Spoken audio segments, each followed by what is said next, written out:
Here's a guide on the basics of cricket compared to baseball. There are 3 different formats of international cricket. T20 cricket is the only format that we'll focus on in this video. All baseball fields are exactly the same size. In cricket, the pitch is always exactly the same size, but the outfields of different stadiums might be bigger or smaller than others. There are 2 teams in a cricket match, each with 11 players. The captain that wins the coin toss before the match can decide which team must bat first and which team will field first. In baseball, every time the fielding side gets 3 batters out, the teams will switch around until they've batted 9 innings. In cricket, we only have 2 innings. The team that bats first will finish all their batting in one go in the first inning. And after the halftime break, the other team will come out for the second innings to do all their batting. At the start of the game, the team that's fielding first will spread out their 11 players all over the field, while the team that's batting first will always have 2 batters on the field at the same time. One batter will do the hitting, and the other batter stands on the opposite end of the pitch and waits for his turn to hit the ball. Any member of the fielding side can throw the ball to the batter. But in cricket we don't say throw, we say bowl. A bowler will bowl 6 balls to the batter. When he's done, another member of the team gets a chance to bowl at the batters. Also 6 deliveries at a time, and so on.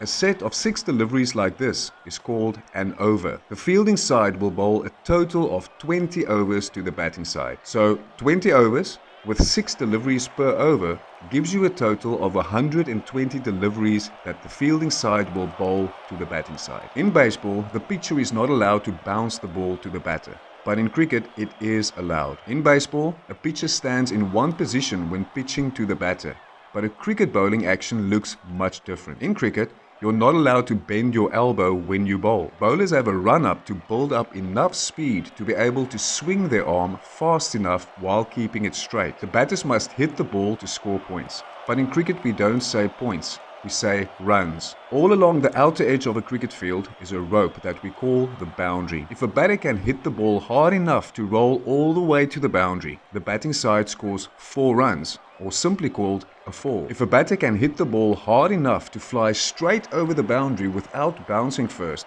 like a home run in baseball, the batting team scores 6 runs, simply called a 6. Sometimes the batter doesn't hit the ball quite hard enough to go all the way to the boundary, so one of the fielders will stop the ball and throw it back to one of his teammates in the middle of the field. If the 2 batters can run fast enough to get over the line or the crease at the opposite end of the pitch, the batting team scores 1 run. If the batters can run fast enough to run once, turn and finish another run, the batting team scores 2 runs. But the batters have to be quick when they run, because if any fielder can get to the ball fast enough and hit any of the stumps before the batter can cross the crease, that batter will be run out. Sometimes the bowler bowls the ball too wide for a batter to hit.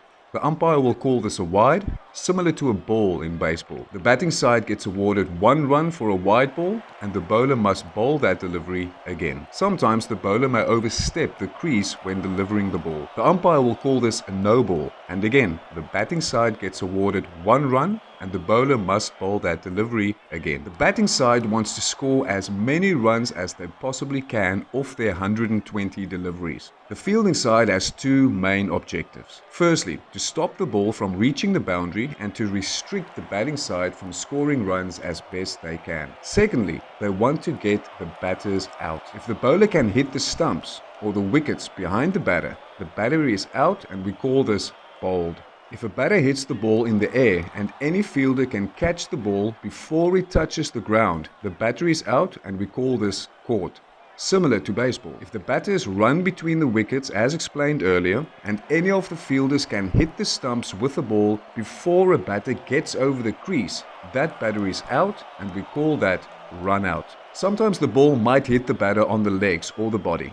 This is normal in cricket, and there are no penalties as in baseball. But if the ball hits the batter's legs, the fielders can appeal. And if the umpire decides that the ball would have gone on to hit the stumps behind the batter is given out LBW. There are more ways to get a batter out, but these are the 4 most common ways to know for now. If the fielding team can get a total of 10 batters out, the batting side is done batting and their innings comes to an end, even if they still have some of their 120 deliveries left. In baseball, it is possible to get more than 1 batter out at the same time, but not in cricket.